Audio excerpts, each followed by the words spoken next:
এক পবিত্র নারীর জন্য অপেক্ষা করো, এক হালাল স্ত্রীর জন্য অপেক্ষা করো। এই পৃথিবীতে এখনো আছে পবিত্র নারী, চরিত্রবান নারী আছে, যে আল্লাহর কাছে চায় আনা ইনদা যন্নি আব্দি বি। হাদিসে কুদসিতে আছে, আল্লাহ বলছে বান্দা আমার ব্যাপারে যেমনটা ধারণা করে আমি আমার বান্দার সাথে তেমন আচরণই করি, আমি তেমন আচরণ করি।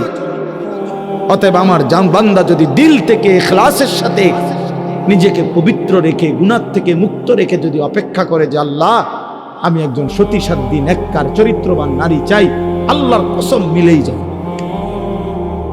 মিলেই যাবে, কোনো সন্দেহ নেই, কোনো সন্দেহ নেই। তুমি যদি বলো কই ভালো মানুষ তো দেখি না, না তোমার কাছে ভালো মানুষ প্রতিদিন তোমার কাছে আইয়া ঘুরতে হইব বা জানাইয়া যাইতে হইব যে ভাই চিনচিন নিয়ে আমি যে ভালো মানুষ, আপনার লিস্ট লিখে রাখেন। এটা কি কোনো নিয়ম হইল কি? আপনার কাছে আইয়া সমস্ত ভালো মানুষ দেখা করে যাইতে হইব একবার আইয়া? এটা কে আইন করছে? এটা কোন আইনের কথা? অনেক মানুষ দেখেন না চা দোকানে বৈশা বিড়ি খাইতে খাইতে করতে ভালো মানুষ আসেনি না করতে পার। ভালো মানুষ তো একমাত্র আমনে চাচা, পৃথিবীর শেষ ভালো মানুষ তো আমনে। আমনে এই যে বিড়ি খাবেন না, আমনে বিড়ির গন্ধে কাছে যাওন জানা, আমনেই পৃথিবীর আখেরি ভালো মানুষ। কোনো কারণে যদি আমনে মারা যান তো পৃথিবী শেষ না। এরপরে আর করতে গাইব, উনি তো টোয়াইয়ে পায় না। উনি চা দোয়ানে বইয়া বইয়া বিড়ি খায় আর ভালো মানুষ টোয়ায়, বেউকুফ কোথাকার। ভালো মানুষ কি আর বিড়ি খায়? ভালো মানুষ কি আর চা দোয়ানে বেড়ি চায়, টেলিভিশন দেখে? আল্লাহ আমাদেরকে আকল দান করে, বিবেক দান করে। ওই কথাটা বলতেছিলাম, নবী সাল্লাল্লাহু আলাইহি ওয়াসাল্লাম বলছেন এই তাম দুনিয়া একজন মানুষ যা কিছু অর্জন করে দুনিয়াবি, তার মধ্যে সর্বশ্রেষ্ঠ অর্জন হলো আল মারআতুস সালিহা, একজন সতী সাধ্বী চরিত্রবান পবিত্র নেককার প্রেমময়ী ভালোবাসার এক নারী, এক স্ত্রী। এটা তার জীবনের সবচেয়ে বড় দুনিয়ার অর্জন। আর সেই পবিত্র নারী কেমন হয়, তার আখলাক কি, তার বৈশিষ্ট্য কি? তার বৈশিষ্ট্য কি? তার বৈশিষ্ট্য হলো সে প্রতিদিন 3-4 বার করে পাউডার ডলে,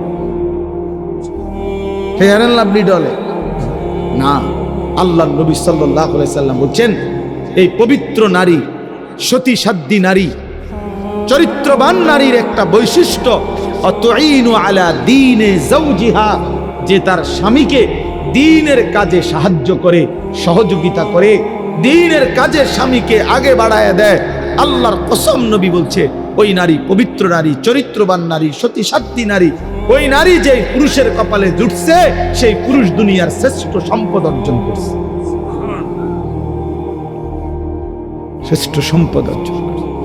রাসূলুল্লাহ সাল্লাল্লাহু আলাইহি সাল্লামের সাহাবীরা, নবীজির জামানায় সেই সাহাবীরা তাদের বিবিরাই তাদের স্বামীদেরকে আল্লাহর রাস্তায় জান দেওয়ার জন্য, যুদ্ধের জন্য সাজায় দিতেন। স্ত্রীরাই বিদায় দিতেন স্বামীকে, যাও স্বামী আল্লাহর জন্য জান দিও, হাসরের ময়দানে দেখা করো, পরকালে দেখা হবে, আর কোনোদিন লাগবে, ঠিক আছে চলো আল্লাহ হাফেজ, ফি আমানিল্লাহ।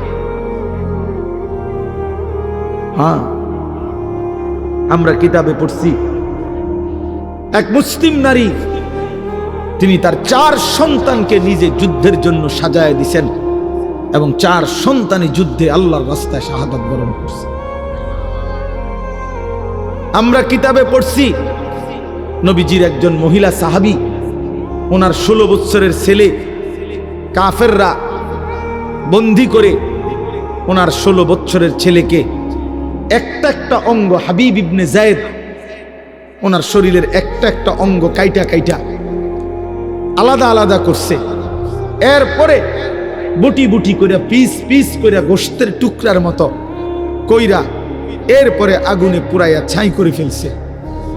মদিনায় যেদিন এই খবর আসছে ওনার আম্মার কাছে, তিনিও একজন মহিলা, নবীজির সাহাবী উম্মে আম্মারা, এই মা উম্মে আম্মারা ওনার নাম। এই মহিলা যার ছেলে নবীজির সাহাবী, ছেলেটাও সাহাবী, হাবিব ইবনে যায়েদ, তিনি শাহাদাত বরণ করছে, টুকরা টুকরা করছে।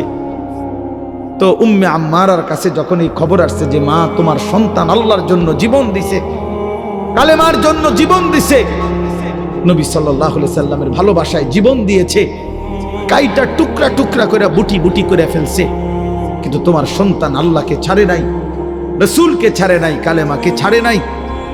খোদার কসম, তখন আমরা কিতাবে স্পষ্ট করছি, উর্দু কিতাবে, ওই মা চিৎকার করে বলছে, মদিনাবাসী, লিহাযাল ইয়াউমা আরদাতুহু, এমন একটি দিনের জন্যই আমি আমার সন্তানকে বুকের দুধ খাওয়াইছি। সন্তান আমার দুধের হক আদায় করছে,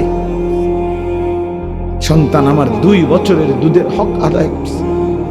আমার স্বপ্ন ছিল, আমার আশা ছিল, আমার পবিত্র সন্তান আল্লাহর জন্য জান দিবে, আর আমার সন্তান আল্লাহর জন্য জান দিছে।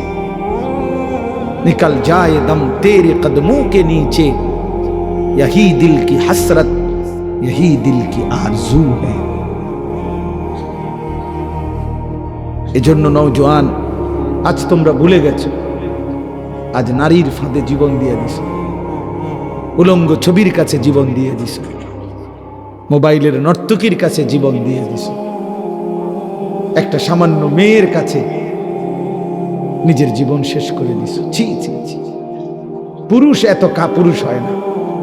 একটা বেডির পিছনে কুত্তার মতো সারাদিন ঘুরে, পুরুষ এত বড় জানোয়ার হয় না। পুরুষ এত কাপুরুষ হওয়ার কথা না। যার পৌরুষ আছে, যে পুরুষ, সে এমন হওয়ার কথা না। কিন্তু আজকে আমাদের সন্তানদের আকসার এই মোবাইলে আসক্ত যত ছেলে পেলে, এর মূল কারণ নারীতে আসক্ত। এটার অপর পিঠে এটাই রেজাল্ট। আপনি খোঁজ নিলে ওয়াজ হনে 2টা 1টা দরকারি কোনো কাজ করে 10 মিনিট 5 মিনিট, আর যে সারা দিন রাত এটা টিফে কিতা করে, বেডিসা নারী দেখে, ছবি দেখে, নাচ দেখে, নাটক দেখে, সিনেমা দেখে, অস্থির ছবি দেখে, নারীকে নিয়েই ব্যস্ত থাকে। নাইলে আপনি বন্ধ করে দেন, এক সপ্তাহ নারী ছবি মোবাইলে না আসা বন্ধ হয়ে যাক, যে কোনোভাবে ফেসবুক কোন আর ইউটিউব কোন কিছুতেই নারীর ছবি আসে না। 1 সপ্তাহের জন্য দেখবেন হাজার হাজার লাখ লাখ বড় মোবাইল, এগুলা দিয়ে মানুষে কটকুড়ি খাবে, কটকুড়ি,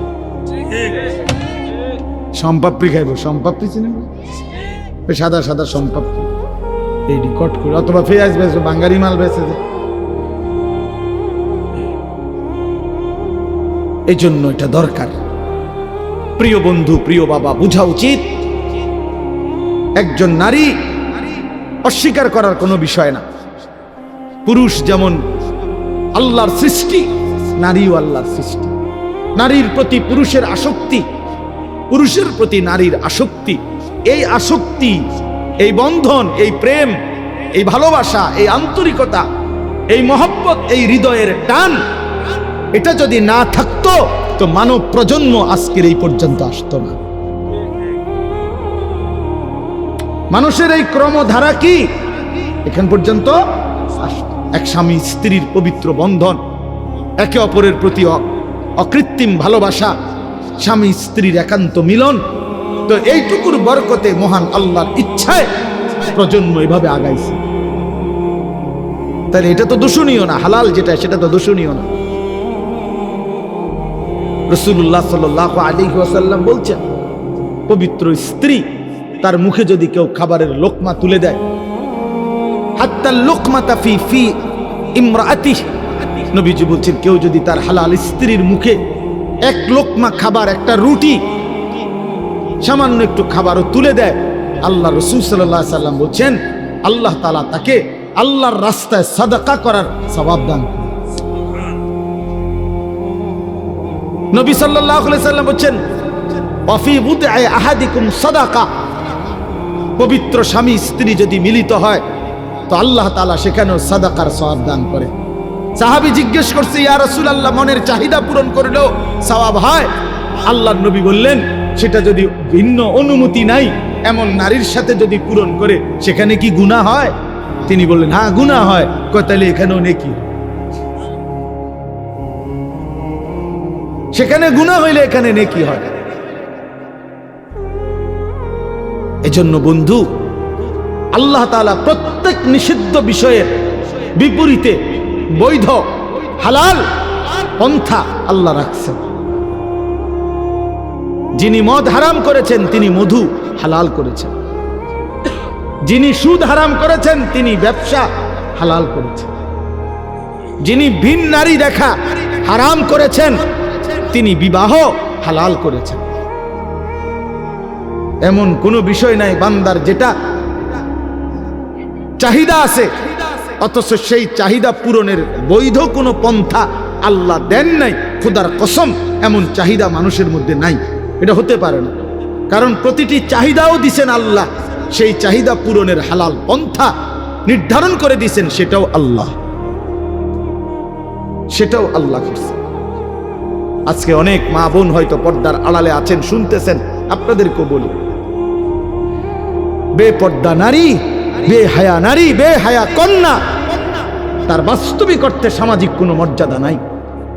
ইসলামের দৃষ্টিতে, মানবতার দৃষ্টিতে, ইনসাফের দৃষ্টিতে, বিবেকের দৃষ্টিতে তার কোনো সম্মান নাই, ইজ্জত।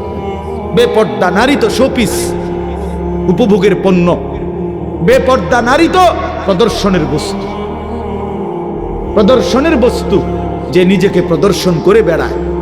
আল্লাহ তাআলা আমাদেরকে মাফ করে দেন।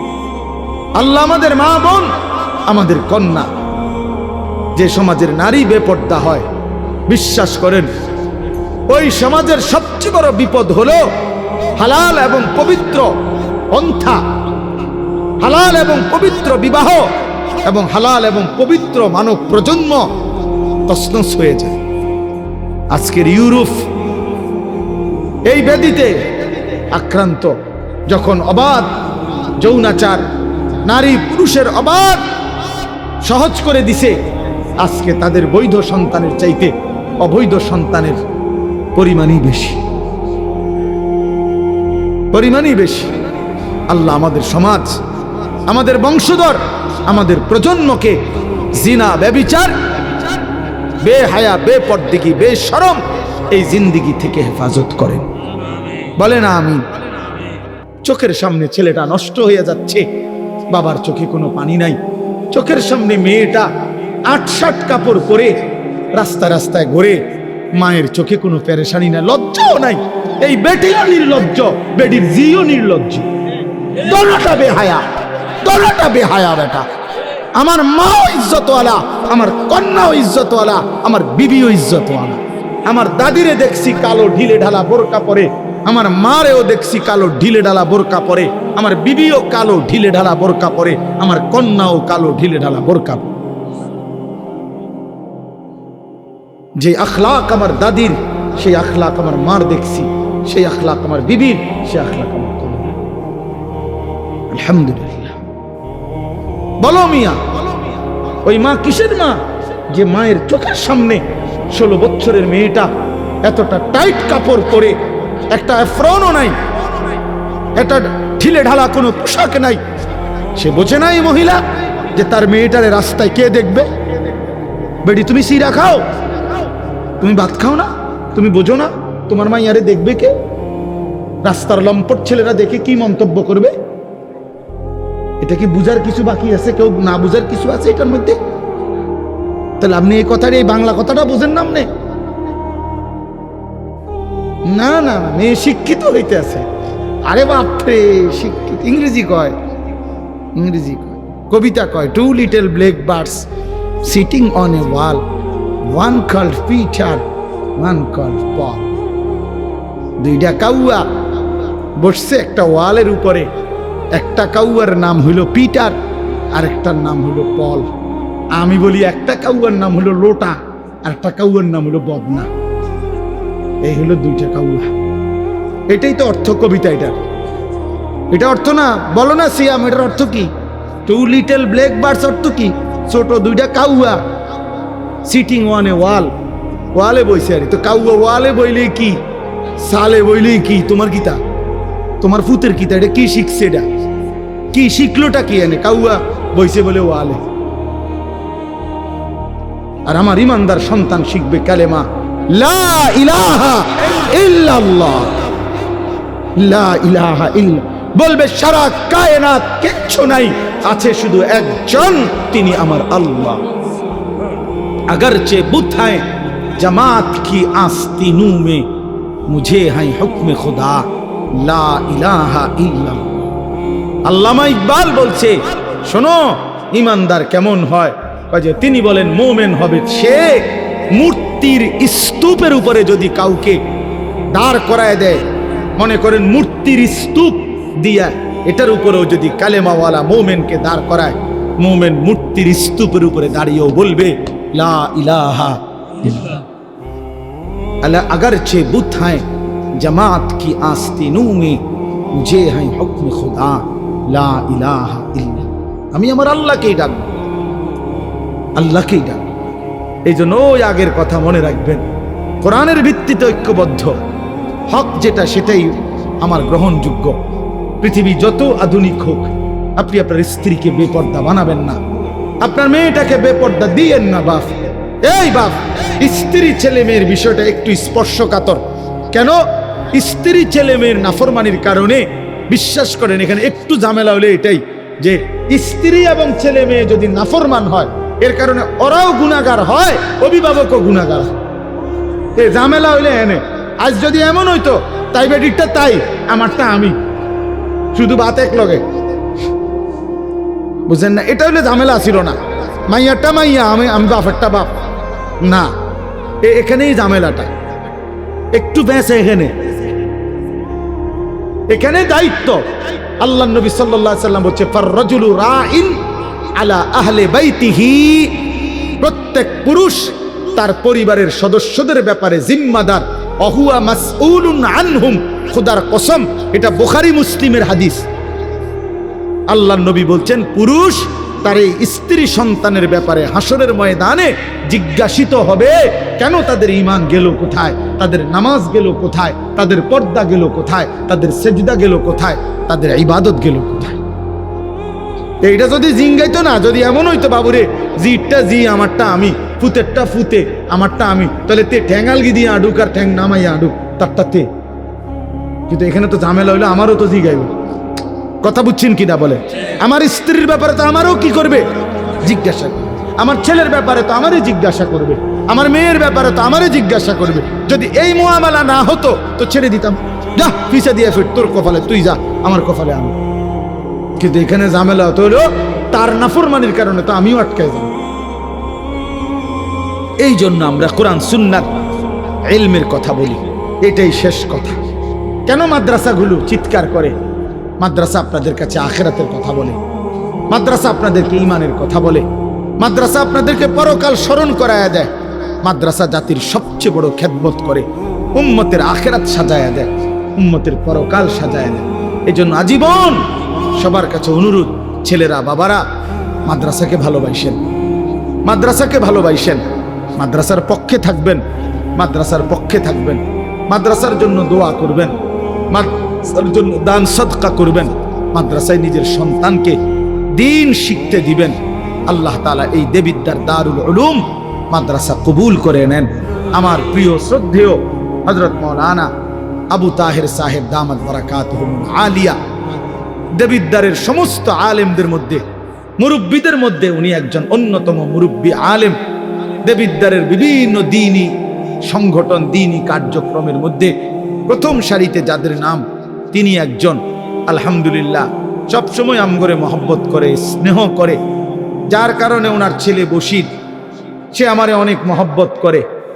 এই সব মিলাইয়া আমরা চেষ্টা করি প্রায় প্রতি বছরই, আজকে কয়েক বছর যাবৎ আপনাদের এই মাহফিলে আসতে, মূলত ভালোবাসা মহব্বতের টানেই আসা। আমি শক্ত বলে ফেলছি, আমার মাফ করে দিয়ে, কিন্তু বিবেক দিয়ে ভাইবেন।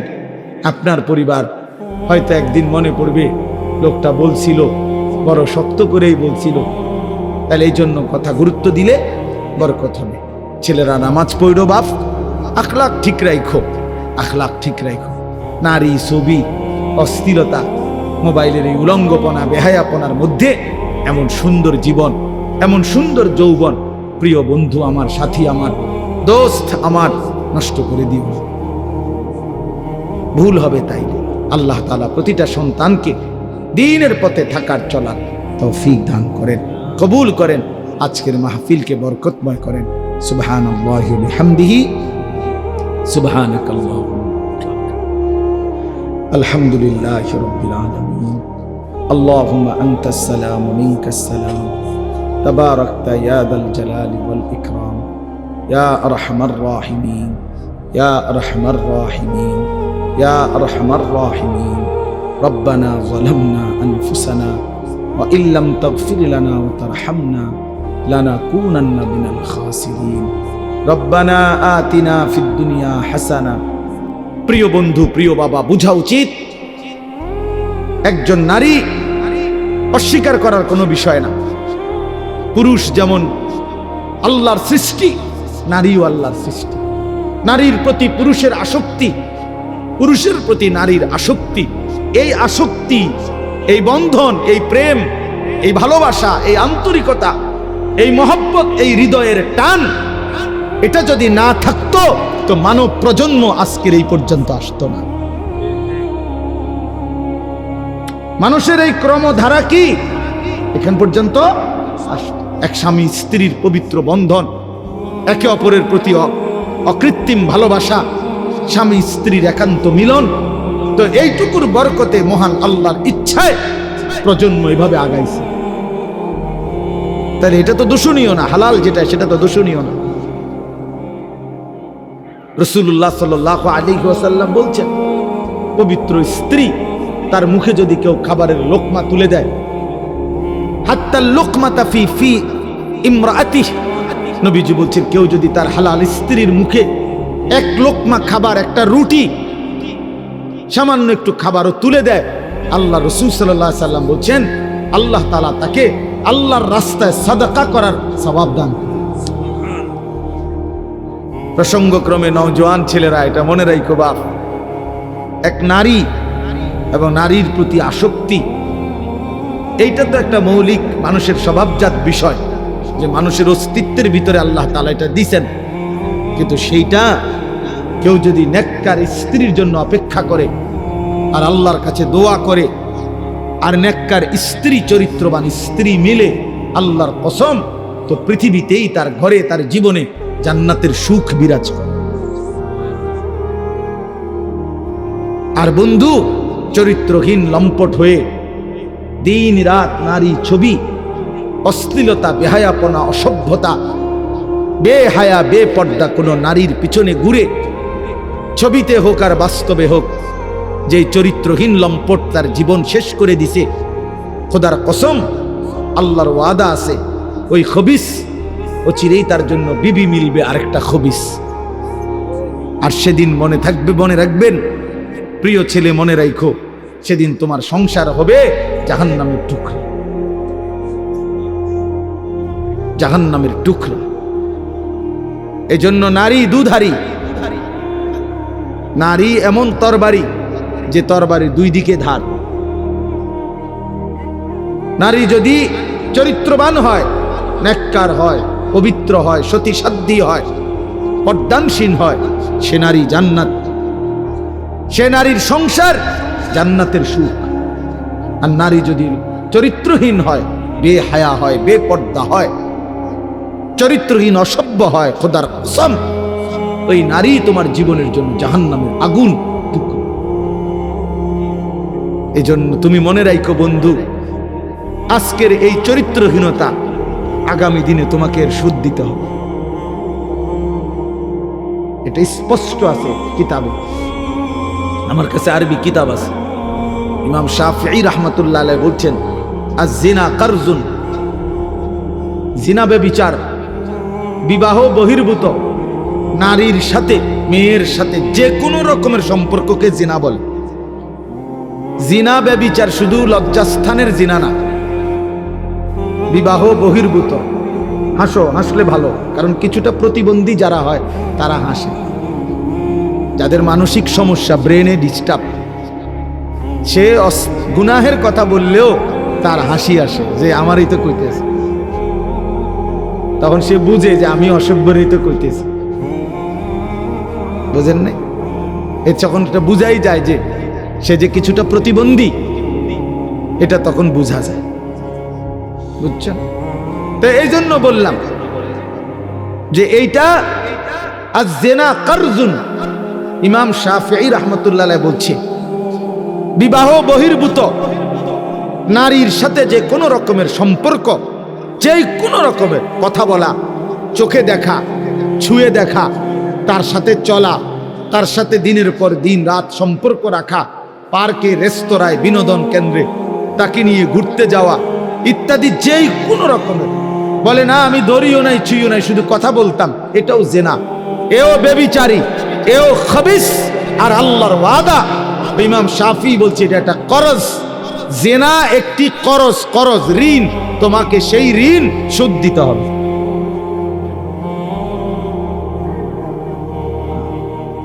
ব্যভিচার একটি কর্জ, এটা ঋণ, এটা শোধ দিতে হবে। তিনি বলছেন তোমাকে এটার শোধ দিতে হবে। তোমার এই চরিত্রহীনতার শোধ, তোমার এই লম্পটের শোধ, সারা রাত নারী ছবি, উলঙ্গ দৃশ্য দেখার শোধ দিতে হবে।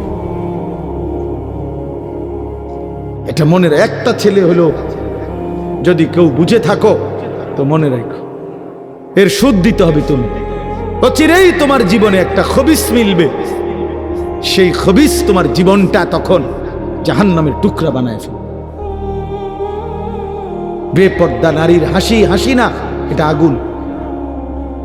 নর্তকীর হাসি হাসি না, ওটা মূলত আগুন। বেহায়া কন্যার প্রেমের কথা, এগুলো মূলত সুন্দর কোনো শব্দ না, এগুলো আগুনের গোলা, এগুলো আগুনের গোলা। এটা শোধ দিতে হবে নিজের জীবনে, তখন ধুকে ধুকে মরবে।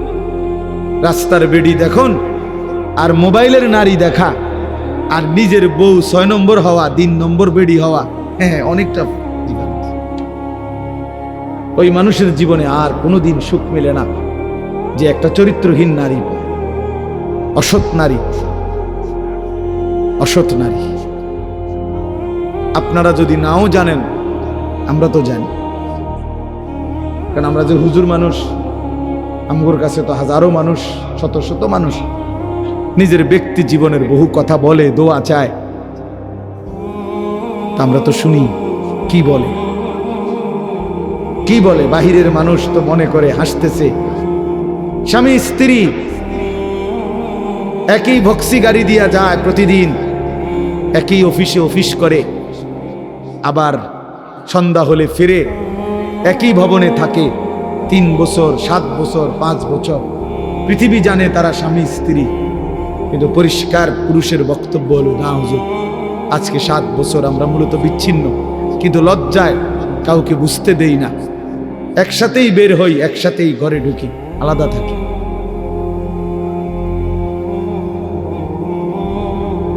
হ্যাঁ, স্বামী এক জায়গায়, স্ত্রী এক জায়গায়। স্বামী ছাদে বইয়া গিটার বাজায়, বিড়ি আর সিগারেট খায় আর গান গায়, আমি তো দেখছি দিনের পর দিন। বেচারা গান গায়, সারা রাত গিটার বাজায় আর একটা একটা করে সিগারেট খায় আর গান গায়। গানও মাশাআল্লাহ, গানও না, গানের জাতও না, না কিচ্ছু না, মানে এটা কোনো সুরও নাই, সুরের জাতও নাই, বে বে করে, বে বে। আল্লাহ মাফ করে দেন, আল্লাহ মাফ করে দেন। প্রিয় যুবক, চরিত্রহীন হয়েও না, তোমার জীবন দিয়ে এটার খেসারত দিতে হবে। তোমার অপকর্মের দায়ভার আল্লাহর কসম অন্য কেউ নিবে না। তোমার লাম্পট্য, তোমার অসভ্যতা, তোমার অসভ্যতার দায়ভার কেউ নিবে না, তোমাকেই শোধ দিতে হবে। বললাম না, এটা কর্জ, ঋণ, এটা ঋণ শোধ করতে হয়, ঋণ শোধ দিতে হয়। হ্যাঁ, আল্লাহ আমাদেরকে মাফ করে দেন। আমি মনে করাই দিলাম, যদি কোনো ছেলে বুঝো তো ছেড়ে দাও। মেরাজের এই ঘটনাটা রাসূলুল্লাহ সাল্লাল্লাহু আলাইহি ওয়াসাল্লামের জীবনে সেটা সংঘটিত হয়েছিল। আল্লাহ নবী সাল্লাল্লাহু আলাইহি ওয়াসাল্লাম 40 বছর বয়সে মক্কায় ইসলাম প্রচার শুরু করছেন। আমরা সবাই জানি। তো এক টানা 10 বছর মক্কায় আল্লাহ নবী সাল্লাল্লাহু আলাইহি সাল্লাম প্রথম দিবানিশি মক্কার জমিনে কালেমার দাওয়াত দিয়েছেন। এই 10টি বছর প্রতিনিয়ত মক্কার কাফেররা নবীজি সাল্লাল্লাহু আলাইহি সাল্লামকে বিরোধিতা করছে, জুলুম, অত্যাচার, নির্যাতন করেই গেছে। শারীরিকভাবেও জুলুম অত্যাচার করছে, মানসিকভাবেও জুলুম অত্যাচার করছে। নবী সাল্লাল্লাহু আলাইহি সাল্লামকে শারীরিকভাবে অনেক আঘাত করছে, গলার মধ্যে গামছা লাগায়া বহুবার কাবাগরের সীমানার থেকে নবীজিকে বের করে দিছে। নবী সাল্লাল্লাহু আলাইহি সাল্লাম সেজদা দিছে, তো উটের পচা নারী ভুঁড়ি নবীজির পিঠে চাপায় দিছে। নবী সাল্লাল্লাহু আলাইহি সাল্লামকে ধাক্কা দিছে, ছোট ছোট পাথরের কঙ্কর নবীজির কপালের দিকে মারছে। এবং নবী সাল্লাল্লাহু আলাইহি সাল্লামের উপর যে কয়জন সাহাবী কালেমা গ্রহণ করছেন তাদের প্রত্যেককেই মক্কার কাফেররা নির্মম নির্যাতন করছে, জুলুম অত্যাচার করছে। হযরতে বেলাল, হযরতে খাব্বাব, হযরতে খুবাইব, হযরতে আম্মার, হযরতে ইয়াসির, হযরতে সুমাইয়া, হযরতে জানিরা, এরকম সাহাবীরা খুব মজলুম হয়েছেন, জুলুমের শিকার হয়েছেন, অনেক বেশি নির্যাতন কষ্ট সহ্য করছেন। আমরা কিতাবে পড়ছি হযরতে খাব্বাব রাদিয়াল্লাহু তাআলা আনহু ইসলামের প্রথম যুগে যিনি কালেমা গ্রহণ করছিলেন, তো ওনাকে পরবর্তীতে হযরত ওমর রাদিয়াল্লাহু তাআলা আনহু একবার জিজ্ঞেস করছিল যে, খাব্বাব, ইসলামের প্রথম যুগে তুমি ইসলাম ধর্ম গ্রহণ করার কারণে কি পরিমাণ জুলুম অত্যাচার সহ্য করেছো, এটা একটু শোনাও। তখন হযরত খাব্বাব রাদিয়াল্লাহু তাআলা আনহু নিজের চাদর সরাইয়া আমিরুল মুমিনিন হযরত ওমরকে নিজের দুই পাশের কোমর দেখাইলেন। হযরত ওমর দেখলেন কোমরের দুই পাশে এক টুকরা গোশত নাই, হাড্ডিটা ছাড়া। তো হযরত ওমর রাদিয়াল্লাহু তাআলা আনহু হযরত খাব্বাবকে জড়ায় ধরে বললেন, খাব্বাব, কি হয়েছিল তোমার? তো তিনি বললেন যে আমার মনিব, আমি ছিলাম গোলাম, কৃতদাস, আমি কামারের দোকানে আমার মনিবের কাজ করতাম। তো যেদিন আমার মনিব শুনছে আমি কালেমা গ্রহণ করছি, তো সেদিন এই গরম কয়লা, উত্তপ্ত লাল কয়লার মধ্যে আমার মনিব আমার দুই পাশের কোমর এমনভাবে চাপ দিয়ে ধরে রাখছে যে গোশতগুলো পুড়ে খসে খসে পড়ে গেছে। এজন্য আর কোনোদিন আমার এই দুই পাশের কোমরে গোশত আর হয় না। এইভাবে সাহাবীরা জুলুম নির্যাতন সহ্য করছে। তাইলে শারীরিকভাবে, মানসিকভাবে ভীষণ জুলুম অত্যাচার হয়েছে আল্লাহ নবী সাল্লাল্লাহু আলাইহি সাল্লাম এবং সাহাবীদের উপর। কিন্তু আল্লাহ নবী সাল্লাল্লাহু আলাইহি সাল্লামের প্রতি আল্লাহ তাআলার একটা আদেশ ছিল, ফাস্তাকিম কামা উমিরতু। নবীজিকে আল্লাহ বলছেন, আপনাকে যে আদেশ করা হয়েছে কালেমার প্রচার প্রসার, ইসলামের দাওয়াত, আপনি পূর্ণ ইস্তেকামাত, দৃঢ়তার সাথে, মজবুতির সাথে এই কাজে লেগে থাকেন। আল্লাহ তাআলা বলছে, কোনোভাবে এক চুলো আপনি এই কাজ থেকে পিছপা হবেন না। আপনার মেহনত, আপনার জিম্মাদারি আপনি করতে থাকেন, করতে থাকেন। আল্লাহ নবী সাল্লাল্লাহু আলাইহি ওয়াসাল্লাম এই জন্য কিতাবে আছে যে মক্কার কুরাইশদেরকে একদিন বলছিলেন, মক্কাবাসী, ওয়াল্লাহি লাউ ওয়াদাতুমুশ শামসা ফি ইয়ামিনি ওয়াল কামারা ফি ইয়াসারি ওয়া আমারতুম আন আতরুকা হাদিহি দাওয়া লান আতরুকাহা হাত্তা উনাফিজাহা আও আমুতা ইলাল্লাহ। বলছে আল্লাহর কসম, মক্কাবাসী, যদি তোমরা আমার ডান হাতে সূর্য এনে দাও, বাম হাতে যদি চাঁদ এনে দাও, আর বিনিময়ে যদি বলো আমাকে কালেমার দাওয়াত ছেড়ে দিতে, আল্লাহর কসম আমি এটা ছাড়ব না। চাঁদ সূর্য এনে দিলেও আমি ছাড়ব না। তার মানে কোনো কিছুর বিনিময়ে, কোনো কিছুর প্রলোভনে আমি ইমানের দাওয়াত ছাড়ব।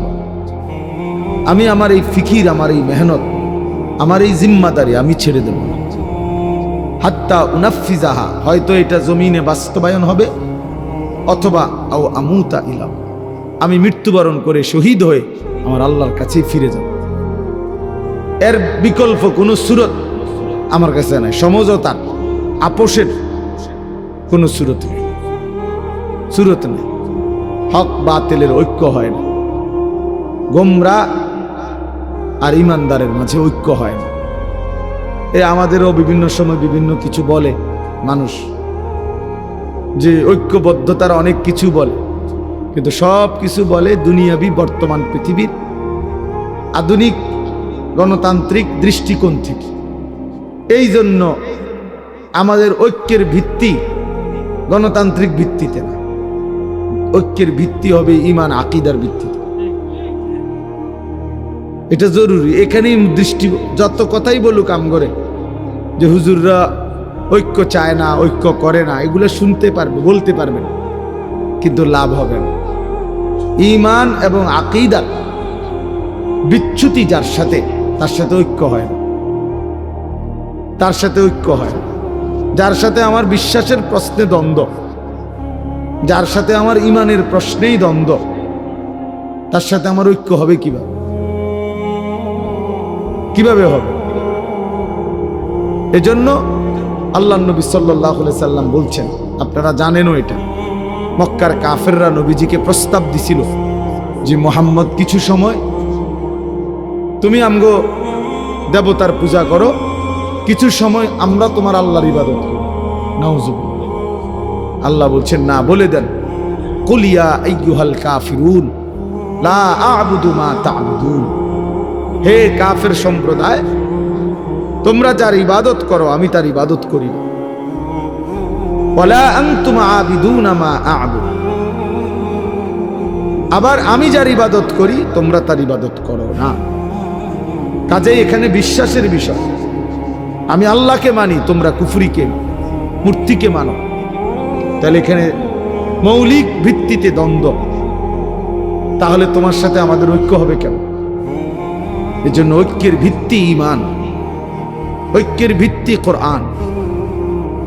আমাদের খতিব আজম আল্লামা নুরুল ইসলাম অলিপুরি দামাত বারাকাতুহুমুল আলিয়া, এই কথাটা তিনি বহুবার বারবার বলে, এখনো বলে উনি, যে আল্লাহ তাআলা বলছে ওয়াতাসিমু বিহাবলিল্লাহি জামিআ, সবাইকে ঐক্যবদ্ধ থাকতে বলছে।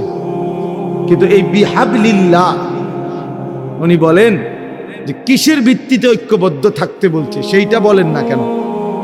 সেটা তো আল্লাহ বলে দিছে, কোন একটি দলের সাথে সবাই ঐক্যবদ্ধ হন, এইটা তো আল্লাহ বলে নাই। পরিচিত কোন একজন ব্যক্তির সাথে সবাই ঐক্যবদ্ধ হন, এইটা তো বলে নাই কোরআন। বিহাবলিল্লাহ মানে তো হইল যখন যেই দেশে যেই দল আছে এর মধ্যে থেকে একটা ছাইয়া, এটার লগে সবাই একমত হন, এটা না। সর্বযুগে সর্বকালে সকলকে ঐক্যবদ্ধ থাকার একটি মূল নীতি আল্লাহ বলছেন বিহাবলিল্লাহ, আল্লাহর রশি। এই আল্লাহর রশিটা কি? বাংলাদেশের চলমান কোন দল? কি মনে করে? বাংলাদেশের কোন পরিচিত ব্যক্তি? বিহাবলিল্লাহ, আল্লাহর রশিতে ঐক্যবদ্ধ হও। তাহলে আল্লাহর রশিটা কি?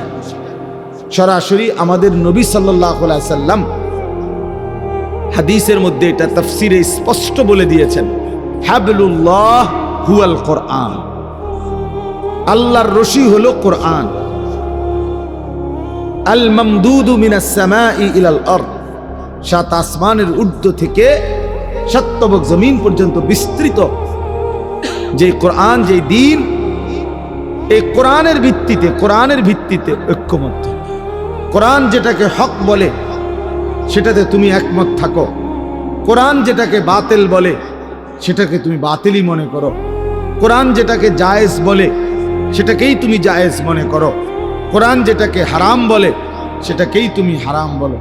পৃথিবী আধুনিক হইতে হইতে আরো ডেভেলপ করতে করতে যদি সুদকে একেবারে শব্দটা বুলাইয়া যদি ইন্টারেস্ট নাম দিয়া আরো সুন্দর করেও সাজাইয়া টাজাইয়াও দেয়, তারপরেও আল্লাহর কোরআন যেটা হারাম বলছে এটা হারাম, হারামই, এটা হারাম। অতএব এরকম প্রত্যেকটা বিষয়ের ক্ষেত্রে আজকে আমরা অনেক সময় এটা বুঝি না, কথার প্রসঙ্গে বললাম আর কি, আমরা অনেক সময় এটা বুঝতে চেষ্টা করি না। আমরা মনে করি যে যেভাবে আছে চলো ঐক্যবদ্ধ থাকো। কেমন ঐক্যবদ্ধ থাকবে? প্রত্যেকে প্রত্যেকের মতো থাকবে, সবাই আবার ঐক্যবদ্ধ থাকবো, তো সংশোধন করবে কি? সংশোধনটা হবে কি তাইলে? সংশোধন করবে কি তাইলে? যার যে মতো, যার দাড়ি নাই তাকে তার মধ্যে থাকতে দাও, যার দাড়ি আছে তাকে তার অবস্থায় থাকতে দাও, ঐক্য থাকো, তো সংশোধন করবে কি? কথা বোঝেন না? যে দাঁড়াইয়া মুতে তারে দাঁড়াইয়া মুততে দাও, যে বইয়া মুতে তারে বইয়া মুততে দাও, দুজনে ঐক্যবদ্ধ থাকো, তো ঠিক করবো কি? তা বুঝছেন নি? ঠিক করবে কি তাইলে? তো দিন কি তাইলে? যারা সুদ খায় তাদেরকে সুদে খাইতে দাও, যারা এমনি হালাল খাইতে চায় তাদেরকে হালালই খাইতে দাও, ঐক্যবদ্ধ থাকো, তো কি হলো? যে নারী বেপর্দা চলতে চায় তাকে বেপর্দাই চলতে দাও, যে পর্দানসীন চলতে চায় তাকে পর্দানসীনই চলতে দাও, তবু ঐক্যবদ্ধ থাকো। তো ঐক্যবদ্ধ থাকতে বলছে এখানে, এটা নিয়ে ঐক্যবদ্ধতার অর্থ এইটা মনে রাখতে হবে। ঐক্যবদ্ধ মানে আল্লাহর কোরআন যখন কেউ মেনে নেয়, এবার যে কয়জন এরাই ঐক্যবদ্ধ। কথা বুঝেন নাই? কোরআন যেটাকে হালাল বলছে এটাই হালাল, কোরআন যেটাকে হারাম বলছে এটাই হারাম। ইসলাম যেটার অনুমোদন দিয়েছে, পৃথিবী যদি উলট পালটও হইয়া যায়, আধুনিকতা যদি কায়িত হইয়া যায়, শীত হইয়া যায়, তারপরও ইসলাম যেটা বলেছে, কোরআন যেটা বলেছে, আমি এটার উপরে একমত, আমি এটাই মানি, এটাই ঐক্যবদ্ধ, এটাই ঐক্যবদ্ধ। ঐক্যবদ্ধতার ভিত্তি আল্লাহর কোরআন, হাবলুল্লাহ হুয়াল কোরআন। আল্লাহর নবী যেটা ব্যাখ্যা করে দিয়েছেন, তো কোরআনের ব্যাখ্যা নবীজির চাইতে উত্তম বেশি কে বুঝছে? বলেন না কেন? আমাদের নবী সাল্লাল্লাহু আলাইহি সাল্লামের চাইতে কোরআন বেশি বুঝছে কে? কেউ? তাহলে উনার ব্যাখ্যার চাইতে সঠিক উত্তম ব্যাখ্যা আর কারো ব্যাখ্যা হইতে পারে? হইতে পারে। এই জন্য এটা প্রসঙ্গক্রমে ঐক্যবদ্ধই। আপনি তখনই ঐক্যবদ্ধ যখন আপনি পুরা কোরআন মানেন। আর যে কোরআন মানে না, আল্লাহর দ্বীন মানে না, রাসূলুল্লাহ সাল্লাল্লাহু আলাইহি সাল্লাম সুন্নাহ মানে না, সে ঐক্যবদ্ধ প্ল্যাটফর্ম থেকে সে বিচ্ছিন্ন, সে বিচ্ছিন্ন। তো তারে তার হারামের উপরে রাইখা, তারে তার গুনার উপরে রাইখা, তারে তার ভুল আকীদার উপরে রাইখা, তারে তার ভুল বিশ্বাসের উপরে রাইখা আমি ঐক্যবদ্ধ হইলে এটা কখনোই ঐক্যবদ্ধতা নয়, বরং এটা দ্বীনকে বিলীন করে দেওয়া, মিটিয়ে দেওয়া। এই ঐক্যবদ্ধতা আল্লাহ বলেও নাই, আল্লাহ চায়ও না, আল্লাহ তাআলা চায় না। এটা মনে রাখবেন, যে দূর বুঝছেন বুঝছেন, বাকি এটা মনে রাখেন, এটা বুঝেন। ওই মোবাইলে লিখে দিলে হয় না, হুজুরদের মধ্যে ঐক্যবদ্ধতা নাই, বাকিরা সবাই একেবারে ঐক্যবদ্ধ হইয়া এক প্লেটে ভাত খায়, সবাই একবারে বড় 3000 মাইল লম্বা প্লেটে ভাত খায় সবাই, বুঝেন নাই? আমরাই শুধু ঐক্যবদ্ধ নাই, একবার বাকিরা ওই আওয়ামী লীগ বিএনপি মিল্লা বাকিরা সবাই একেবারে ঐক্যবদ্ধ। কই ঐক্যবদ্ধ? বাকি বাংলাদেশে আর মতানৈক্যতা নাই। কথা বলেন না কেন? জেনারেল মানুষদের মধ্যে মতানৈক্য নাই, তো এই বাংলাদেশে জেনারেল শিক্ষিতদের দল পার্টির অভাব পড়ছিল, তো এ দুটিকা এত কথা কেন? যাই হোক, এজন্য সোজা হিসাব, ওলামায়ে কেরাম ঐক্যবদ্ধ। কিভাবে ঐক্যবদ্ধ? ওলামায়ে কেরামের মধ্যে যেই ব্যক্তি, যেই আলেমরা আল্লাহর কোরআন মানে, দ্বীন মানে, হক এবং হালালের উপরে টিকে আছে, এরাই ঐক্যবদ্ধ। বাকিরা ঐক্যবদ্ধ হচ্ছে না, এটা ইনাদের দোষ না। যে কোরআন মানে না, যে হক মানে না, যে বাতিল ছাড়ে না, সে ঐক্যবদ্ধ হচ্ছে না কেন? এটা তার ত্রুটি, এটা উলামায়ে কেরামের ত্রুটি হইতে পারে না। আমি ঐক্যবদ্ধ, আমি কোরআনের সাথে মনে করেন, মানে আপনি আমার লগে ঐক্যবদ্ধ হচ্ছেন না কারণে যেটা আপনি হক মানেন না, তো তাইলে এটা আমি কেমন ঐক্যবদ্ধ হমু? আমি বুঝি আমার দিন বিসর্জন দিয়া, আখিরাত বিসর্জন দিয়ে আমনের লগে আমি ঐক্যবদ্ধ মুজে বাবা যেমনে মন চায় এমনি চলেন, তবে ঐক্যবদ্ধ থাকেন। জি না, এটা হবে না। আল্লাহ আমাদেরকে বুঝ দান করেন, আল্লাহ আমাদেরকে বুঝ দান করেন। এই যে বর্তমানে দাওয়াত ও তাবলীগের মধ্যে যে বিচ্ছিন্ন শক্তিটা, সাদ নামের একজন ভণ্ড ব্যক্তি, যে তার কিছু গুন্ডা অনুসারী নিয়া আপনার ইচ্ছা করে পরিকল্পিতভাবে দুশ্মনের এজেন্ডা বাস্তবায়নের জন্য যে তার অনুসারীদেরকে নিয়ে ওলামায়ে কেরামের বিরোধিতায় দাঁড়াইছে।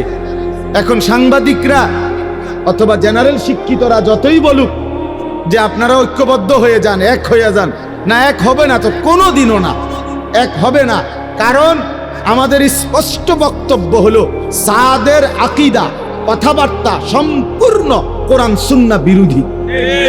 তাহলে সে একটি ভ্রান্ত আকীদার লোক, সে একটি গোমরাহ ব্যক্তি। তাহলে আমি তার লগে ঐক্য হমু কেমনে? কিভাবে ঐক্য হমু আমি? সে বলতেছে মুসা আলাইহিস সালাম সম্পূর্ণ নিজের ইচ্ছায় তুর পাহাড়ে গেছেন, যার কারণে উনার উম্মত, উনার কওম গোমরাহ হয়ে গেছে। অথচ মুসা আলাইহিস সালামকে আল্লাহ তাআলা ডেকে নিছেন। তো এরকম অসংখ্য বিষয় উলামায়ে কেরামের বিরুদ্ধে প্রতিনিয়ত বিশুদ্ধার করে, কোরআন সুন্নাহর বরখেলাফ কথা বলে। এখন আপনি আমার যতই পিঠে হাত বুলান যে এক হইয়া যান, কিটা দিয়ে এক হইতাম আমি? কি দিয়ে এক হব বলেন? কাদিয়ানির সাথে আমি কি দিয়ে এক হইতাম? কথা বুঝেন নাই আমার? কাদিয়ানি যারা, তারা কোনোভাবেই আপনার আমাদের নবী সাল্লাল্লাহু আলাইহি সাল্লামকে আখেরি নবী মানে না। তারা মনে করে এর পরে তাদের ওই ভণ্ড গোলাম আহমদ কাদিয়ানি, ওই বাটফার, এই বাটফারে নাকি নবী। তো তাইলে এখন আপনি যদি কোন আমরাও ঐক্যবদ্ধ হইয়া যান, কেমনে ঐক্যবদ্ধ হইতাম আমি? এটা আমার ইমানের প্রশ্ন না? কথা বলেন, এটা আমার ইমানের প্রশ্ন কিনা? এটা তো হবে না, এটা তো হবে না। এই জন্য বললাম আর কি, আল্লাহ তাআলা আগেই বলে দিছে স্পষ্ট, ওয়াতাসিমু বিহাবলিল্লাহ, কোরআনের ভিত্তিতে ঐক্যবদ্ধ থাকো। কোরআনের ভিত্তিতে যেই কোনো দল হোক, সে আপনার, এটা আমার বিষয় না। কোন একটি দলের সাথে ঐক্যবদ্ধ হও সবাই, এটা কোরআনের এই আয়াতের অর্থ। কোরআনের ভিত্তিতে ঐক্যবদ্ধ হইতে কইছে। অর্থাৎ আমরা সবাই সিদ্ধান্ত নিলাম যে এখানে আমরা যদি মনে করেন 200 মানুষ এখন বসছি, আমরা যদি সিদ্ধান্ত নেই যে এক চুল কোরআনের খেলাফ আমরা করব না, সুন্নাহর খেলাফ করব না, কোরআন এবং সুন্নাহ যেটাকে হালাল বলছে এটাই হালাল, কোরআন সুন্নাহ যেটাকে হারাম বলছে এটাই হারাম, তাইলে আমরা ঐক্যবদ্ধ। কথা বুঝছেন কিনা বলে? তাইলে ঐক্যবদ্ধ।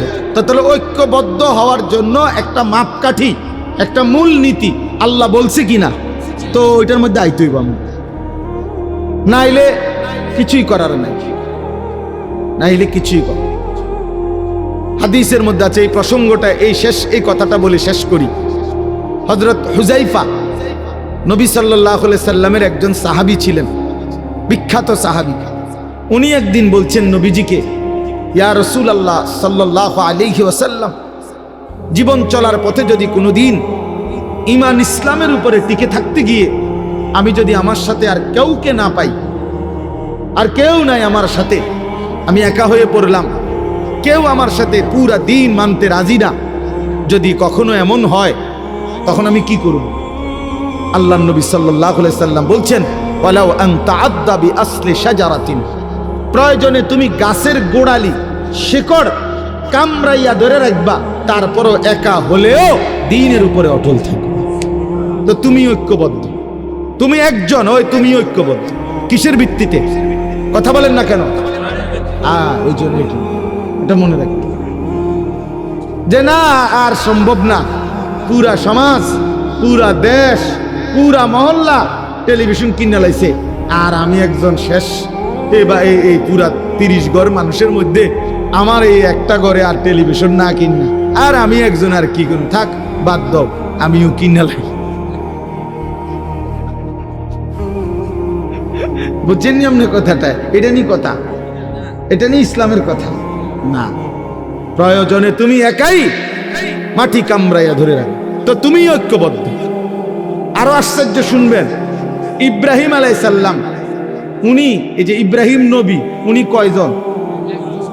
একজন। ওই যে ছেলেটা হাফেজ সাহেব যে পুরস্কার প্রাপ্ত, এই প্রিয় ভাই যে তেলাওয়াত করছে ইব্রাহিম আলাইহিস সালামের ঘটনা, হ্যাঁ খুব সুন্দর তেলাওয়াত করছে। তো এই ইব্রাহিম আলাইহিস সালাম উনি ব্যক্তিগতভাবে কয়জন? একজন। কিন্তু কোরআন শরীফে স্পষ্ট আছে, ইন্না ইব্রাহিমা কানা উম্মাতান, ইব্রাহিম ছিল একটি জাতি, ইব্রাহিম একাই একটি উম্মত। অর্থাৎ আল্লাহর দিন যখন সে পূর্ণ মেনে নিছে, তো ইনি একাই শক্তি, তিনি একাই ঐক্যবদ্ধ, তিনি একাই একটি জাতির প্রতিবিম্ব, প্রতীচ্য। এই জন্য এটা মনে রাখতে হবে, পুরা দিন কোন অবস্থাতেই পৃথিবীর সবাই যদি আল্লাহর দিন ছেড়ে দেয়, তবু আমি ছাড়বো না, এই ব্যক্তি ঐক্যবদ্ধ।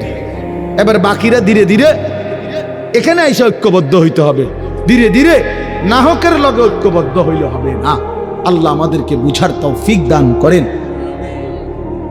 চলেন বাবা,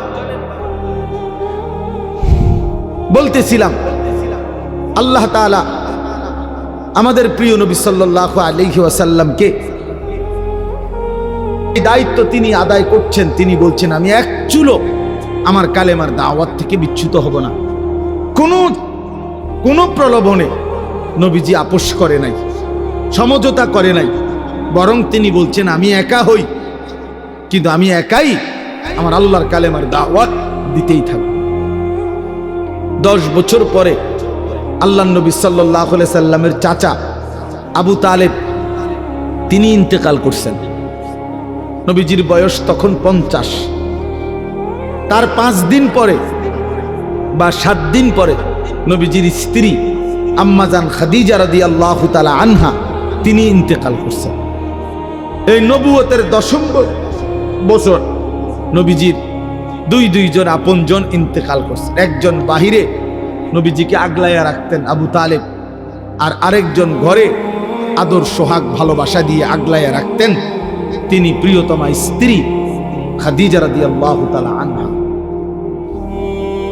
চলেন আমি আমার কথাটা শেষ করে দেই। তো আল্লাহর নবী সাল্লাল্লাহু আলাইহি সাল্লামের স্ত্রী ইনি সবচেয়ে বেশি সহযোগিতা করছেন নবীজিকে।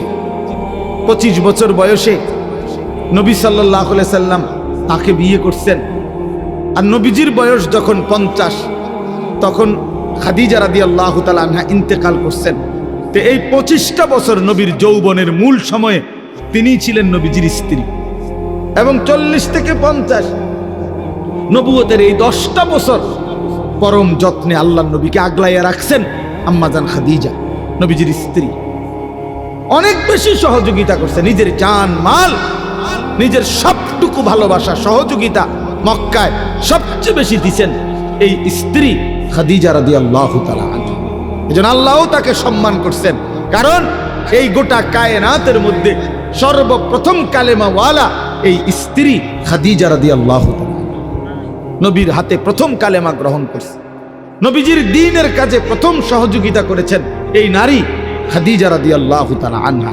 এজন্য নারী প্রথম কালেমা গ্রহণকারী, নারী প্রথম দ্বীনের কাজে সহযোগিতাকারী, প্রথম সহযোগিতাকারী। আল্লাহ তাআলা আমাদের নারীদেরকে এমন তৌফিক দান করেন।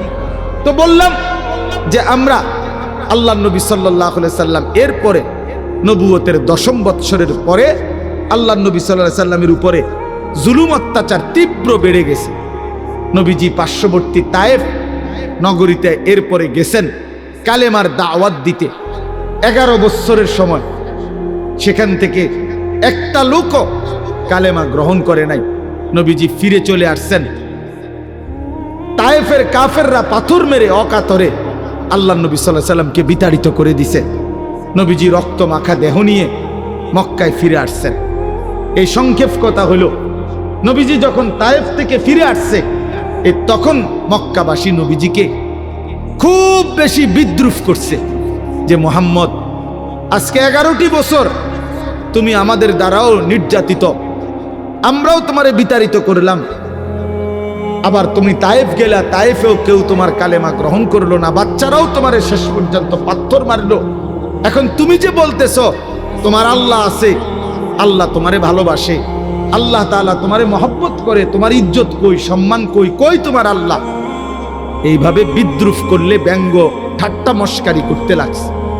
তখন আমি শুধু এই কথাটা বলতে চাচ্ছি, তখন আল্লাহ নবী সাল্লাল্লাহু আলাইহি সাল্লামকে আল্লাহ তাআলা তায়েফের ময়দান থেকে ফেরত আসার পর মক্কাবাসী যখন চূড়ান্ত ব্যঙ্গ বিদ্রুপ ঠাট্টা করছে, তখন আল্লাহ তাআলা হযরত জিবরাইল আলাইহিস সালামকে পাঠিয়ে বোরাকে চড়িয়ে আল্লাহ তাআলা নবীজিকে আরশে আজিমের মেহমান বানাইছেন, মেরাজে নিয়ে গেছেন। আইনা বলছেন, বন্ধু, জগৎবাসী বলছে আমি নাকি আপনাকে ইজ্জত দেই নাই, সম্মান দেই নাই, ভালোবাসি নাই। চলেন বন্ধু, আজ আপনাকে আমি এমন জায়গায় আনলাম, এবার আপনি শুধু শুনে নেন। আপনাকে এখন আমি যেই আরশে আজিমের উপরে আয়না দাঁড় করাইলাম, আপনার কদমের নিচে আমার গোটা সৃষ্টি, আপনি আমার সমস্ত সৃষ্টির ঊর্ধ্বে, উপরে শুধু আমি আল্লাহ, আর কোনো সৃষ্টি নাই। অতএব আপনার মর্যাদা পৃথিবীবাসী শুনে নেক যে আমি আল্লাহর পরে সমস্ত সৃষ্টির উপরে আপনি রাসূলের মর্যাদা, আমি আপনাকে সম্মান দিই। ইজ্জত কাকে বলে, সম্মান কাকে বলে, কতটুকু হইতে পারে, আমি দিলাম। সম্মানের সর্বোচ্চ মাকামে আপনাকে পৌঁছায় দিলাম। আল্লাহ নবী সাল্লাল্লাহু আলাইহি সাল্লাম মেরাজে গেলেন, এই মর্যাদা পেলেন, আল্লাহ তাআলা আদর করলেন, কথা বললেন, পরম মমতায় বন্ধুর সাথে একান্তে সাক্ষাৎ দিলেন। এই পুরা পর্ব শেষ হওয়ার পর আমি শুধু যে একটা কথা শুধু বলে শেষ করতে চাচ্ছি, প্রিয় বাপ আমার, বন্ধু আমার, আজকে এই রাত গভীরে শুধু মনে রাখেন, নবীজি সাল্লাল্লাহু আলাইহি সাল্লামকে আল্লাহ তাআলা মেরাজে সর্বশ্রেষ্ঠ মর্যাদা, শ্রেষ্ঠতম স্থানে নিয়েছেন। তো সেদিন আল্লাহ নবী বলছিলেন, আল্লাহ মাওলা, আপনি তো আমার ইজ্জত দিলেন, সম্মান দিলেন, মর্যাদা দিলেন, আপনার কাছে আনলেন, আরশে আজিমের মেহমান বানাইলেন। এখন আমি তো আবার ফিরে যাব জমিনে, জমিনে তো আমার উম্মত আছে, ওরা তো গেলে জিজ্ঞেস করবে আপনি আমার উম্মতের জন্য কি দিলেন।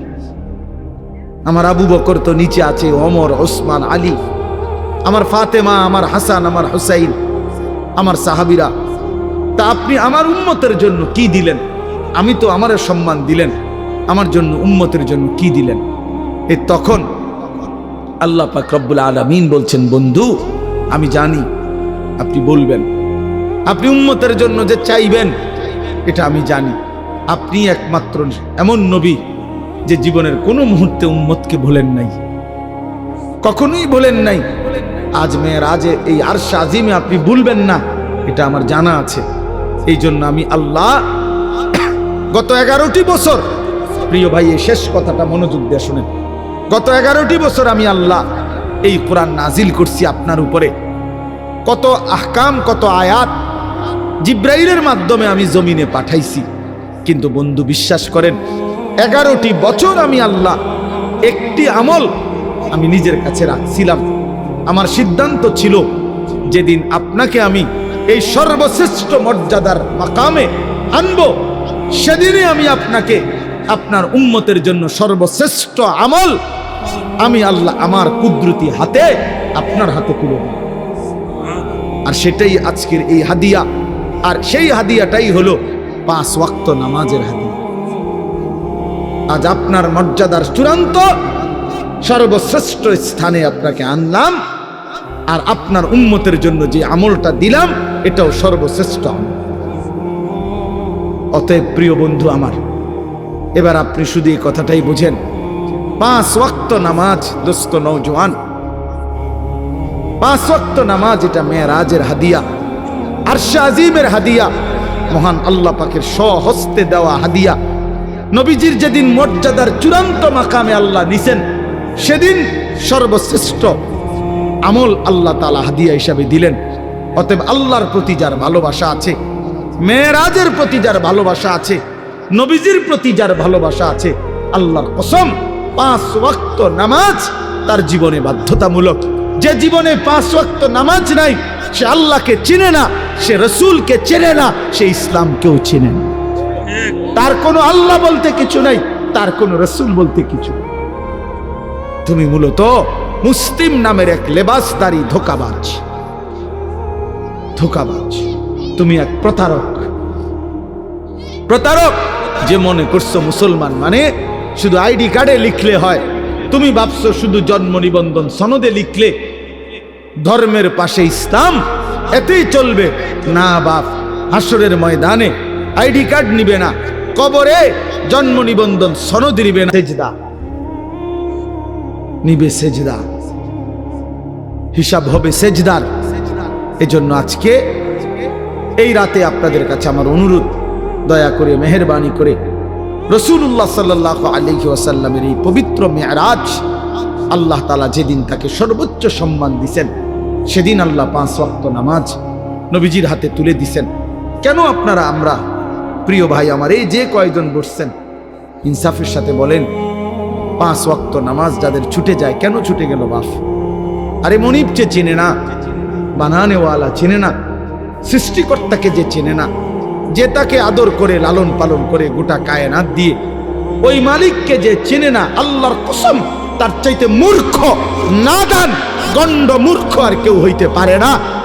সেজদা বিহীন যেই বেটা, তুমি বাকি যা পড়ছো, বাকি সবগুলো পড়া ভুয়া ভুয়া ভুয়া বেটা, এগুলো ভুয়া বেটা, ভুয়া।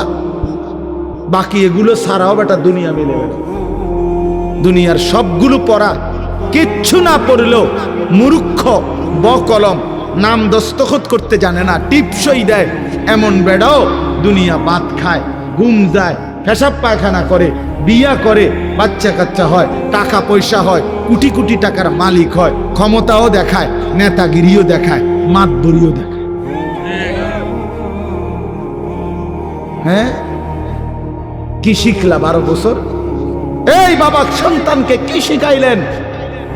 16 বছর সন্তানের পিছনে আপনি বললেন পোলারে পড়ালেখা করাইয়া শিক্ষিত বানাইলেন, যে সন্তান সেজদা দেয় না, মালিককে চেনে না, আল্লাহর কসম তাকে শিক্ষিত বানান নাই, বরং উপার্জনকারী প্রাণী বানাইছেন। তাকে কামাই রোজগারের কোন একটা সিস্টেম, কোন একটা নিয়ম শিখাইছেন পয়সা রোজগার করার, কিন্তু ইনসান মানুষ হয় নাই। মানুষ বলে তাকে সেজদা করে। জি, আল্লাহ তাআলা মানুষকে বানাইছেন এই সেজদার জন্য। অতএব যার কপালে সেজদা নাই, সে মানুষ নয়, বরং কোরআন তাকে বলছে আনআম, চতুষ্পদ জন্তু, জানোয়ার, জানোয়ার বলছে। অতএব চলেন হিসাব লাগান, আর নাই তো তর্ক করলে তর্ক করেন, আমি রাজি। আপনি প্রমাণ করে দেন মালিককে যে চিনে না, সে মানুষ হয় কিভাবে? কোন যুক্তিতে? কোন যুক্তিতে বলে? পৃথিবী ভোগ করতে হলে তো শিক্ষা দীক্ষা ছাড়াই হয়। বোবা মানুষও তো পৃথিবী ভোগ করে। যে বোবা সেও তো ভাত খায়, ঘুম যায়। বোবাও তো পেশাব পায়খানা করে, বোবাও তো বিয়ে করে, বোবারও তো বাচ্চা হয়। অন্ধ মানুষও তো বিয়ে করে, অন্ধ মানুষও তো দুনিয়া ভোগ করে। বধির মানুষ যে কানে শুনে না, তো দুনিয়া ভোগ করে। প্যারালাইজড, পঙ্গু, অচল, প্রতিবন্ধী, পাগল, সেও তো খানা খায় বেটা, সেও তো দুনিয়া বাইচা রইছে। তো দুনিয়া ভোগ করা এটা আশ্চর্য কিছু মিয়া? দুনিয়া তো জন্তু জানোয়ার আমাদের চাইতে বেশি ভোগ করে। একটা হাতি 250 কেজি খাবার খায় একদিনে। একটা তিমি 200 জন মানুষের সমপরিমাণ খাবার এক বেলা খায়, একবার। একটি বাঘ, ভাল্লুক, সিংহ কোনোদিন খোদার 12 মাসে কোনোদিন ফাঙ্গাস তেলাপিয়া খায় না, প্রত্যেক বেলা গোশত খায়। কি মিথ্যা বললাম? তাহলে জন্তু জানোয়ার তো দুনিয়া আমাদের চাইতে বেশি ভোগ করে, আমাদের চাইতে বেশি ভোগ করে। বলেন, অতএব দয়া করে মনে রাখবেন এই শেষ কথা, 5 ওয়াক্ত নামাজ যে সন্তানকে শিখাইতে পারলেন না, আপনি সন্তানকে কিছুই শিখাইলেন না। আল্লাহর কোরআন যে সন্তানকে মুসলমানের ঘরে জন্ম নিয়ে বাবা মা মুসলমান হওয়ার পর, ছেলে মেয়ে মুসলমান হওয়ার পর, যেই বাপ মা তার সন্তানকে আল্লাহর কোরআন দেখে দেখেও শিখাইতে পারে নাই, পড়াইতে পারে নাই, পড়তে পারে না, ওই মা বাপ সন্তানকে উল্লেখযোগ্য কিছুই দিয়ে যাইতে পারে নাই। এই বাত্তরকারী বিল্ডিং এরই বাপ মূল্য করতে পারে। বহুত এতিম যে বাপ মরে গেছে জন্মের সময়, এতে পরে 10 তলা বিল্ডিং করছে, এরকম বহুত। কথা কয় না? এমন নাই তো? তাইলে বাপ মূল্যও ভাত খাওয়ান যায়, বাপ মূল্যও বিয়ে করন যায়। এটি কোনো আসছে আমনে না, আমি আমার 3 ফুট বিয়ে করাইছি, আপনি মরে আছেন 3 ফুট সুন্দর মতে টাইম মতো বিয়ে করবো, আমি কবরের বিয়ে খাই। আপনি শুধু শুধু হুদা কামে আমি বেউকুফে পাইছি আপনারে। আমি থাকতে যদি জিফুতরে গদ দুয়ার, আমি থাকতে যদি 3 তালাটার ছাড়টা দিয়ে যাইতে পারতাম, আমি থাকতে যদি 4 তালার কামটা ধরাই দিয়ে যাইতে পারতাম, ময়রাও শান্তি পাইতাম। হ্যাঁ অবশ্যই, যে 4 তালা কাম শেষ করে গেছে তার কবরে তো নিয়ামতে বইরে রাখছে। ফেরেস্তা তো তার লাগে আপেল মালটা লইয়া বইয়া রয়েছে। আপনার চিন্তা কি? আর আপনি বিল্ডিং 4 তালা, ফেরেস্তা থামনে রে কবরে একার প্রথমেই তো আপেল মালটা দিব যে চাচা আপনি ধন্যবাদ, ভাগ্যবান, আপনি 4 তালা শেষ করে আইছেন। আপনার মতো কপাল কার কপালে মিলছে?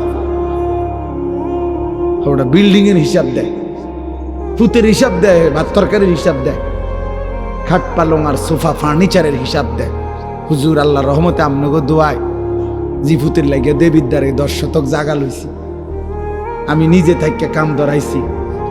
একটা ইট মিস্ত্রির বাপের ক্ষমতা নাই 2 নম্বর দিবে, জাগাত খারাইয়াছিলাম, নিজে গিয়া ময়মনসিংহের বালু আনছি, ট্রাকের লগে সার রাইতাছিলাম। আল্লাহু আকবার, কত বড় কফা! আল্লাহু আকবার, ট্রাকের লগে সার রাইত বালু আনছি। আবার বাইতাই না বালুরে ধুইছে, বালুরে ধুইয়া এরপরে আস্তর করছে যাতে করে বালুর মধ্যে কোনো বালু না থাকে।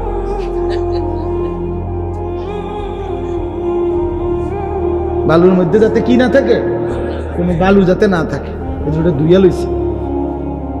কি পরিমাণ যত্ন একটা বিল্ডিং এর মজবুতির জন্য, কি পরিমাণ যত্ন যে বালুটা পর্যন্ত ধুইছে। 4 ডালারি দিন একজন লোক রাখছে, তোর দায়িত্ব হলো 4টা সুরকি, একটা সিমেন্ট, একটা কি সিমেন্ট, একটা বালু, একটা সিমেন্ট, এরকম এটা ঠিক গুন্না গুন্না রাখবি। 4টা সুরকি, একটা বালু, একটা সিমেন্ট, 4টা সুরকি। তাই এভাবে যদি একটা কম হইলে কিন্তু ঠাইক মারেলাম, বিল্ডিং দুর্বল হয়ে যাবে। বিল্ডিং এত মজবুত, ছাদ এত মজবুত, নিজে থেকে পানি দিছে 15 দিন 20 দিন, সাইডের ওয়ালগুলো গাঁথছে বেস্তেরি, নিজে থেকে পানি দিচ্ছে। হায় রে মুসলমান, একটা বিল্ডিং এর জন্য এই পরিমাণ ঘাম জড়াইলেন। সেই বিল্ডিং এ যেই সন্তানটা ঘুমায়, সে খোদার 365 দিনে কোনদিন মুসলমানের বাচ্চা 16 বছর বয়সে, কোনদিন 14 বছরের ছেলে মেয়েটা কোনদিন 365 দিনে ফজরের নামাজ পড়ে না, এমন ঘরে ঘুমায়। সেই বাবা, তুমিও ব্যর্থ, তোমার সন্তানও ব্যর্থ, মাও ব্যর্থ, জিও ব্যর্থ, দোনোটাই ফালতু। বাপও ফালতু, ফুতো ফালতু, ব্যর্থ ফালতু, দোনোটা ব্যর্থ। ছেড়ে দাও বেটা, একজনে ঘর ছেড়ে দাও, হয় তুমি ছেড়ে দাও, নাহলে ফুতরে বাইর করে দাও। যে বেটা তোর মতো নাফরমানের লগে ইমানদার থাকতে পারে না, ইমানদার থাকতে পারে না। কথা কাটসাট বুঝাপড়া কর বেটা, হয় তুই থাকবি নাহলে আমি থাকবো। বেটা বেনামাজি অসভ্য, তুই আমার কিসের সন্তান? বলেন, কোরআন শরীফ দলিল দেখবেন, কোরআন শরীফে স্পষ্ট আছে। নূহ আলাইহিস সালাম তার ছেলে কেনান ওই যে পানিতে যখন ডুবে যায়, নূহ নবী আল্লাহর কাছে দোয়া করছিল, আল্লাহ ইন্না ইবনি মিন আহলি, আল্লাহ ওই যে ছেলেটা এটা আমার পরিবার। খোদার কসম কোরআনে আছে সূরা হুদের মধ্যে, ইয়া নূহ ইন্নাহু লাইসা মিন আহলিক, আল্লাহ বলছে হে নূহ সাবধান, এটা তোমার সন্তান নয়। বেঈমান ইমানদারের সন্তান হয় না, ইন্নাহু আমালুন গায়রু সালিহ, এটা বেআমল সন্তান, বেআমল সন্তান, বেআমল সন্তান মুমিনের ইমানদারের সন্তান হয় না। এজন্য ছেলেরা, 10 জন ছেলেও যদি হও, আরে বাবা তোমার একজন রে আমি বলি, আমি এক ফেরিওয়ালা যে দিবানিশি চিল্লাই, আমি বললাম বাবা যার কপালে সেজদা নাই, তোমরা যারা নামাজ পড়ো না ছেলেরা, তুমি মুসলমানের সন্তান না, তুমি ইমানদারের সন্তান না, তুমি লাওয়ারিস, তুমি বেওয়ারিস। তোমার কোনো, তুমি লাওয়ারিস সন্তান, তুমি বেওয়ারিস সন্তান, তোমার বাপ নাই, তোমার মা নাই। আল্লাহ বলছে ইন্নাহু লাইসা মিন আহলিক, নূহ সাবধান, বেঈমানের জন্য কিছু বলবা না। ফালা তাসআলনি, সরাসরি কোরআন আল্লাহ বলছে বেঈমান সন্তানের জন্য আমি আল্লাহর কাছে কিছু চাইও না, সাবধান। আজকে আমরা এটা বুঝি না মিয়া, আমরা বুঝি কাল ভাতের থালা, ভাত তরকারি, খানা খাদ্য, আর দুনিয়া, আর দুনিয়ার চাকরি ব্যবসা বিদেশ, টাকা বিল্ডিং দালান, খাট পালং সোফা ফার্নিচার।